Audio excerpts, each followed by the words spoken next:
क्या मेरे बोलने से पहले उसे गुस्सा नहीं आ चुका होगा? क्या मेरे बोलने से पहले उसे गुस्सा नहीं आ चुका होगा? Will he not have got angered before I speak? Will he not have got angered before I speak? इस जुमले में हमारा हेल्पिंग वर्ब will हमने शुरू में लगाया है, ही सब्जेक्ट है, नॉट नेगेटिव के लिए आया है। विल के साथ बकाया हेल्पिंग वर्ब हैव हमने नॉट के बाद लगाया है। गॉट वर्ब है और उसकी थर्ड फॉर्म है, जबकि एंगर्ड इस जुमले के अंदर ऑब्जेक्ट के तौर पर आया है। बिफोर दो जुमलों को मिलाने के लिए आया है। आई सब्जेक्ट है और स्पीक इस जुमले में वर्ब है और ये हिस्सा प्रेजेंट इंडेफिनिट टेंस से बना है। Welcome to my channel. आज की वीडियो में हम 58 टेंसेस कोर्स का 37वां दिन डिस्कस करेंगे और आज हम 37वें दिन में फ्यूचर परफेक्ट टेंस को डिस्कस करेंगे और फ्यूचर परफेक्ट में हम आज इंट्रोगेटिव नेगेटिव सेंटेंसेस को डिस्कस करेंगे। दोस्तों, हमारे इस चैनल पे 58 टेंसेस कोर्स के अंदर हमने एक एक दिन में एक एक टॉपिक को डिस्कस किया है। अगर आप घर बैठ के सिर्फ 10 मिनट हमारे इस चैनल पर लगाएं और डिटेल में इस चैनल के तमाम वीडियोस को देखकर अपनी प्रैक्टिस करें तो मैं ये गारंटी ले सकता हूं कि आप घर बैठे फ्री में इंग्लिश सीख जाएंगे। हमारे इस चैनल के ऊपर आपको preposition course, tenses course, active passive course, narration course, parts of speech course और आपको अखबारात के column, English stories, English to English learning और इंग्लिश स्पीकिंग कोर्स भी मिल जाएंगे। तो घर बैठे और फ्री में इंग्लिश सीखने के लिए हमारे चैनल से जुड़ जाइए। ऐसे जुमले जिसमें चुका होगा, चुकी होगी और चुके होंगे का लफ्ज सवालिया और इनकारिया जुमले के साथ आए वो future perfect interrogative negative sentences के जुमले कहलाते हैं। जैसे, क्या उसे तुम्हारी मदद नहीं मिल गई होगी? क्या तुम उसके साथ नहीं जा चुके होगे? अगर आप नोट करें तो इन दोनों जुमलों के अंदर क्या का लफ्ज भी आया है, इनकारिया का लफ्ज भी आया है और चुका होगे, चुके होगे का लफ्ज भी आया है। ऐसे ही जुमलों को फ्यूचर परफेक्ट टेंस के इंट्रोगेटिव नेगेटिव सेंटेंसेस के जुमले कहते हैं। ऐसे जुमलों को बनाने के लिए अब ये फार्मूला इस्तेमाल करते हैं। जुमले में सबसे पहले हेल्पिंग वर्ब शल लगाया जाता है, फिर सब्जेक्ट आता है, फिर उसके बाद इनकारिया को शो करने के लिए नॉट लगाया जाता है और फिर बकाया हेल्पिंग वर्ब हैव आता है। वर्ब की थर्ड फॉर्म आती है और आखिर में ऑब्जेक्ट आता है। रिमेंबर के ऐसे तमाम जुमले जिनका सब्जेक्ट आई और वी हो उसके साथ हम हेल्पिंग वर्ब शल इस्तेमाल करते हैं। जैसे, क्या मैं क्रिकेट नहीं खेल चुका होगा? शैल आई नॉट हैव प्लेड क्रिकेट? इस जुमले में हमारा सब्जेक्ट आए है, लिहाजा हमने हेल्पिंग वर्ब शल शुरू में रख दिया है।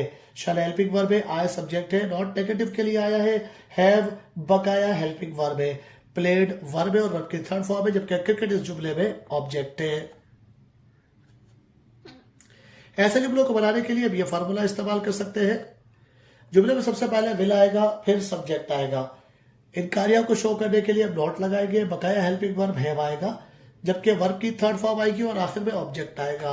रिमेंबर के ऐसे तमाम जुमले जिनका सब्जेक्ट आई और वी के अलावा हो उसके साथ हम हेल्पिंग वर्ब विल इस्तेमाल करते हैं। जैसे, क्या तुम ये काम नहीं कर चुके होगे? Will you not have done this work? इस जुमले में हमारा सब्जेक्ट यू है, लिहाजा हमने हेल्पिंग वर्ब विल रखा है और वो शुरू में रख दिया है। विल हेल्पिंग वर्ब है, यू सब्जेक्ट है, नॉट नेगेटिव के लिए आया है, हैव बकाया हेल्पिंग वर्ब है, डन जुमले के अंदर वर्ब के तौर पर आया है, वर्ब की थर्ड फॉर्म है, जबकि दिस वर्क इस जुमले में ऑब्जेक्ट है। ऐसे जुमले दो जुमलों से मिलकर भी बनते हैं। जब दो जुमलों की मदद से जुमला बनाया जाता है तो इसमें मुकम्मल जुमला फ्यूचर परफेक्ट से और बकाया जुमला प्रेजेंट इंडेफिनिट के साथ बनाया जाता है। जैसे, सबसे पहले हेल्पिंग वर्ब विल और शैल आता है, फिर सब्जेक्ट आता है, फिर नॉट आता है नेगेटिव के लिए, बकाया हेल्पिंग वर्ब हैव बाद में आता है, वर्ब की थर्ड फॉर्म आती है और आखिर में ऑब्जेक्ट आता है। अब चूंकि ये जुमला दो हिस्सों से मिलकर बन रहा है, लिहाजा हमने इसमें एक कंजक्शन भी लगाना है, तो इसके साथ बिफोर कंजक्शन आएगा। बकाया हिस्सा बाद में आएगा जिसमें पहले सब्जेक्ट होगा, फिर वर्ब होगा और आखिर में ऑब्जेक्ट होगा। क्योंकि बकाया हिस्सा प्रेजेंट इंडेफिनिट टेंस के लिहाज से लिहाजा हो सकता है कि उसमें सब्जेक्ट थर्ड पर्सन सिंगुलर हो, तो वर्ब के साथ एस, ई, एस और आई इसी के साथ ज्वाइन कर दिया है। रिमेंबर के विल और शल सब्जेक्ट के मुताबिक आएगा। अगर हमारा सब्जेक्ट आई और वी है तो हम हेल्पिंग वर्ब शल शुरू में रखेंगे, वरना हम विल शुरू में रखेंगे। फॉर एग्जाम्पल, क्या उसके लिखने से पहले क्लास खत्म नहीं हो चुकी होगी? Will the class not have ended before she writes? इस जुमले में हमारा सब्जेक्ट द क्लास है, इसलिए हमने विल हेल्पिंग वर्ब रखा है और वो शुरू में रखा है। विल हेल्पिंग वर्ब है, द क्लास इस जुमले में सब्जेक्ट है, नॉट नेगेटिव के लिए आया है।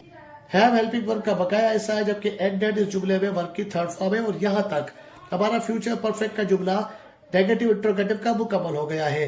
क्योंकि हम दो जुमलों से मिला के ये जुमला बना रहे हैं, लिहाजा बकाया हिस्सा हमने बाद में रखा है जिसको हमने बिफोर से ज्वाइन किया है। इस जुमले के अंदर जो दूसरा जुमला है शी सब्जेक्ट है, जबकि राइट वर्ब है, और हमें पता है कि शी थर्ड पर्सन सिंगुलर है, लिहाजा हमने राइट के साथ एस का इजाफा करना है। लिहाजा हमने राइट के साथ एस का इजाफा करके शी राइट्स कर दिया है। क्या तुम अपने बड़ों की देखभाल नहीं कर चुके होगे? क्या तुम अपने बड़ों की देखभाल नहीं कर चुके होगे? Will you not have taken care of your elders? Will you not have taken care of your elders? इस जुमले में हमारा सब्जेक्ट you है, लिहाजा हमने हेल्पिंग वर्ब विल शुरू में रखा है। विल हेल्पिंग वर्ब में यू सब्जेक्ट है, नॉट नेगेटिव के लिए आया है, जबकि हैव हेल्पिंग वर्ब का बकाया हिस्सा है। टेकन वर्ब की थर्ड फॉर्म है, कंप्लीट वर्ड है टेकन केयर, और योर एल्डर्स इस जुमले में ऑब्जेक्ट है। क्या वो वक्त पर काम खत्म नहीं कर चुकी होगी? क्या वो वक्त पर काम खत्म नहीं कर चुकी होगी? Will she not have finished her work on time? Will she not have finished her work on time? इस जुमले में हमारा सब्जेक्ट शी है, लिहाजा हमने हेल्पिंग वर्ब विल शुरू में रखा है। विल हेल्पिंग वर्ब है, शी सब्जेक्ट है, नॉट नेगेटिव के लिए आया है, हैव बकाया हेल्पिंग वर्ब है, फिनिश्ड वर्ब की थर्ड फॉर्म है, जबकि हर वर्क इस जुमले में ऑब्जेक्ट है। ऑन टाइम इस जुमले में एडवर्ब ऑफ टाइम है। क्या वो स्कूल नहीं जा चुकी होगी? क्या वो स्कूल नहीं जा चुकी होगी? Will she not have gone to school? Will she not have gone to school? इस जुमले में हमारा हेल्पिंग वर्ब विल हमने शुरू में लगाया है क्योंकि हमारा सब्जेक्ट शी है, नॉट नेगेटिव के लिए आया है। हैव बकाया हेल्पिंग वर्ब का हिस्सा है, गॉन वर्ब है और वर्ब की थर्ड फॉर्म है, जबकि टू स्कूल इस जुमले में एडवर्ब ऑफ प्लेस है। इस जुमले में कोई ऑब्जेक्ट नहीं है। क्या हमारे दावत में जाने से पहले खाना खत्म नहीं हो चुका होगा? क्या हमारे दावत में जाने से पहले खाना खत्म नहीं हो चुका होगा? Will the food not have finished before we reach the invitation? Will the food not have finished before we reach the invitation? इस जुमले में द फूड हमारा सब्जेक्ट है, इसीलिए हमने हेल्पिंग वर्ब विल शुरू में रखा है। विल सब्जेक्ट है, द फूड हेल्पिंग वर्ब है, नॉट नेगेटिव के लिए आया है। हैव हेल्पिंग वर्ब का बकाया हिस्सा है, जबकि फिनिश इस जुमले में वर्ब और वर्ब की थर्ड फॉर्म है। बिफोर दो जुमलों को मिलाने के लिए लगाया गया है, जबकि वी रीच द इन्विटेशन ये जुमले का बकाया हिस्सा है, जिसमें वी हमारा सब्जेक्ट है, रीच वर्ब है, द इन्विटेशन इस जुमले के अंदर ऑब्जेक्ट है, और ये पूरा हिस्सा प्रेजेंट इंडेफिनिट टेंस में बनाया गया है। क्या तुम्हें खत मिलने से पहले इत्तला नहीं मिल चुकी होगी?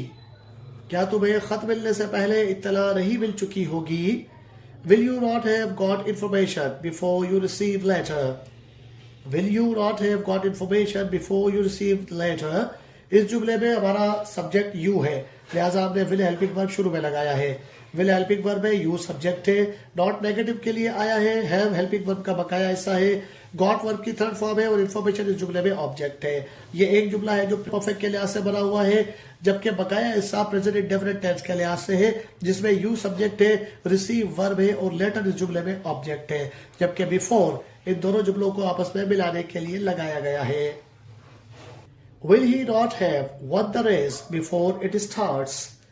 Will he not have won the race before it starts? इस जुमले में हमारा सब्जेक्ट ही है, लिहाजा हमने हेल्पिंग वर्ब विल लगाया है और वो जुमले के शुरू में लगाया है।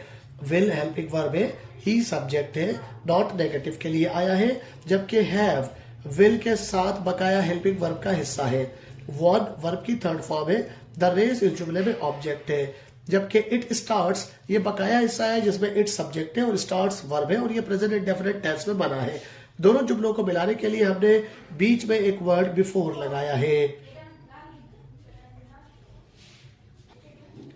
बढ़ते हैं हमारी आज की एक्सरसाइज की तरफ। रोजाना की तरह आज भी हमारे पास एक्सरसाइज में कुछ जुमले हैं जिन्हें आप घर बैठ के इंग्लिश में ट्रांसलेट कर सकते हैं, और उन जुमलों की ट्रांसलेशन आप मुझे सिंपली कमेंट बॉक्स में बता सकते हैं। घर बैठे और फ्री में इंग्लिश सीखने के लिए हमारे चैनल को सब्सक्राइब कर लीजिए, वीडियो को लाइक करके दोस्तों में शेयर जरूर कर दीजिए। आज की एक्सरसाइज ये है, क्या स्कूल जाने से पहले वो घर नहीं गया होगा? क्या नमाज पढ़ने से पहले उसने वजू नहीं किया होगा? क्या वो अब तक ऑफिस नहीं पहुंच चुका होगा? क्या मेरे कहने पर उसने ये काम नहीं किया होगा? क्या वो तुम्हें सच नहीं बता चुका होगा?